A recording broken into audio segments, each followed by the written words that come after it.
따끈따끈한 신간을 소개하는 시간 아뜨북입니다. 집에서 여행하기 가장 좋은 방법은 뭔지 아세요?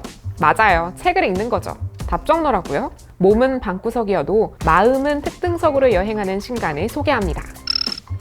유럽 가고 싶어. 프랑스 파리 가서 겉바속촉 바게트 먹고 싶어. 미술관 들어가서 2박 3일 동안 주구장창 미술작품 보고 싶어. 7개 코드로 읽는 유럽 도시를 통해 방구석 여행을 떠나봅시다. 각 장별로 아주 특별한 가이드가 함께합니다.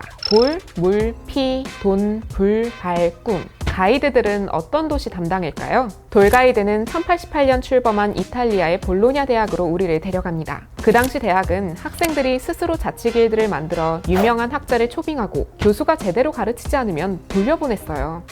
멋지다. 이 길드의 이름은 우니베시타스. 오늘날 대학교를 지칭하는 유니버시티가 여기서 나온 말이에요. 볼로냐 지역은 학생 길드처럼 독자적인 도시를 구축했고 교통의 요지였기 때문에 귀족들도 몰려와서 거창한 저택을 지었어요. 당시 볼로냐에서는 돌탑을 쉽게 볼 수 있었어요. 이웃에 사는 귀족보다 내가 더 잘 나간다는 걸 보여주기 위해 높은 돌탑을 짓는 게 유행이었거든요. 더 높게 짓는 것에만 치중하던 볼로냐의 돌탑은 결국 외세가 침략하면서 대부분 무너지게 됩니다. 물 가이드는 로마의 나보나 광장으로 우리를 데려가요. 1600년대 교황이 서민들의 마음을 사는 가장 확실한 방법은 광장에 멋있는 분수를 만드는 거였어요. 화려한 조각이 새겨진 분수대에서는 공짜로 맑은 물이 흘러나왔고 수도시설을 누리지 못했던 서민들은 분수를 만든 교황을 칭송했죠. 바오로 5세는 로마 북서쪽에 있는 호수물을 바티칸 남쪽 트라스테베레까지 연결했으니 굉장한 공사였죠. 아테네의 디오니소스 극장과 로마 콜로세움에서는 피를 주제로 역사적 무대가 펼쳐져요. 매년 아테네에서는 도시 디오니소스 축제가 열렸어요. 사람이 죽고 다치는 비극이 꾸준히 올라갔지만 배우가 실제로 피를 흘리기보다는 대사로 처리하는 편이었어요. 비극을 사랑했지만 피를 꺼린 도시였죠. 로마의 콜로세움은 정반대였어요. 서민들은 피 흘리는 검투사와 노예를 보며 환호했죠. 짐승과 사람의 대결, 여자 검투사끼리의 대결, 칼을 안 쓰는 권투 경기 등 다양한 경기에서 수많은 사람과 동물이 죽었어요. 파리 콩크르드 광장에서는 프랑스 혁명론자들이 루이 15세의 목을 치고 혁명론자들의 순회였던 로베스피에르와 생지스트도 단두대에서 생을 마감해요. 관광객이 넘쳐났던 길거리는 사실 피가 흐르는 길인 거죠. 돈 가이드는 무슨 이야기를 들려주냐고요? 런던 럭게이트 힐역은 예전에 플리트 형무소가 있었어요. 여기서는 가구 사용료, 밥값, 옷값, 술값을 내면 뭐든지 구할 수 있었어요. 감옥 안에는 아예 구멍가게와 식당이 있었고 돈을 내고 방을 여러 개 빌리면 가족들도 와서 지낼 수 있었어요. 아니, 돈으로 다 되면 호텔이지 감옥이야? 근데 감옥이 맞았대요. 헐.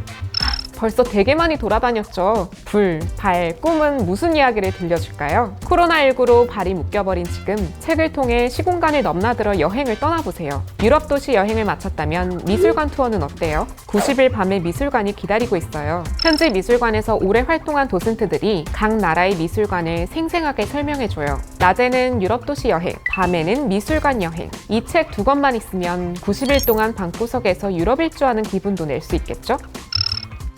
읽을지도 그러다 떠날지도는 지리 덕후 4명이 모여 소설에 나온 장소를 찾아 떠난 여행기예요. 소설을 읽으면서 한 번쯤 여기에 나오는 장소는 어디지? 하고 궁금해 본 적이 있을 텐데요. 저자들은 궁금해하는 데서 그치지 않고 지도를 들춰보고 책 속의 장소를 직접 찾아다니기 시작했어요. 저는 앞에 근대소설 부분이 특히 재밌더라고요. 김약국의 딸들은 구한말에서 일제강점기까지 김약국씨와 그의 5딸 이야기를 그리는 소설인데요. 소설의 배경은 경상남도 남해안에 있는 통영입니다. 통영은 소설가 박경리의 고향이기도 하죠. 관광객들에게는 꿀빵으로 유명한 도시예요. 그런데 사실 이 소설 속 주인공들이 평생 동안 지낸 곳은 모두 1시간 반 안에 걸어 다닐 수 있는 거리 안에 있었다고 합니다. 등장인물의 집들은 가장 멀어봤자 2km였으니 그 당시 사람들의 생활 반경은 정말 좁은 편이었죠. 주인공들은 늘 같은 사람들과 얼굴을 마주보고 살아야 하고 마을 밖으로 벗어나 살 수 있다는 생각도 못했을 거예요. 결국 맏딸은 과부가 되고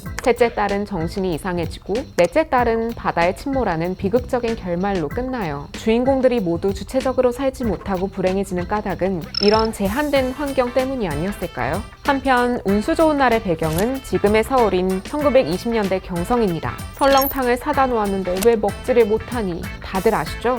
해화문 앞 변두리 지역에 살고 있던 김첨지에게 소고기는 귀한 식재료였어요. 소는 일을 하고 물건을 나르는데 꼭 필요한 가축이었기 때문에 조선시대에는 사고를 당한 소만 도축을 할 수 있다는 법이 있었거든요. 이렇게 귀한 소고기를 합법적으로 먹을 수 있는 사람들이 있었으니 바로 왕족과 성균관 유생이었어요. 성균관 유생들이 좋은 살코기를 먹고 남은 부위는 설렁탕에 들어갔어요. 자연히 성균관 근처에는 설렁탕 집이 많았죠. 가난한 김첨지의 아내는 날마다 지척에서 설렁탕 냄새를 맡고만 있다가 몸이 아파오니 그제야 참고 참았던 설렁탕 얘기를 꺼낸 게 아니었을까요? 근대문학은 재미없다고요? 현대소설로도 지리여행이 가능하답니다. 이 책 속에는 산미 슈퍼스타즈의 마지막 팬클럽, 소년이 온다, 한국이 싫어서 등의 소설도 소개하고 있어요. 수능 사회탐구 영역에서 삼지리했던 지리덕후, 지도를 보면서 상상여행을 즐기는 분, 한국 소설을 자주 읽는 분이라면 딱 맞는 책이에요. 역사도 즐기고 지리도 배우고 재밌는 이야기도 읽고 일석삼조 방구석 여행, 책으로 시작해보세요. 오늘 방구석 여행은 즐거우셨나요? 궁금한 주제가 있다면 댓글로 달아주세요. 안녕!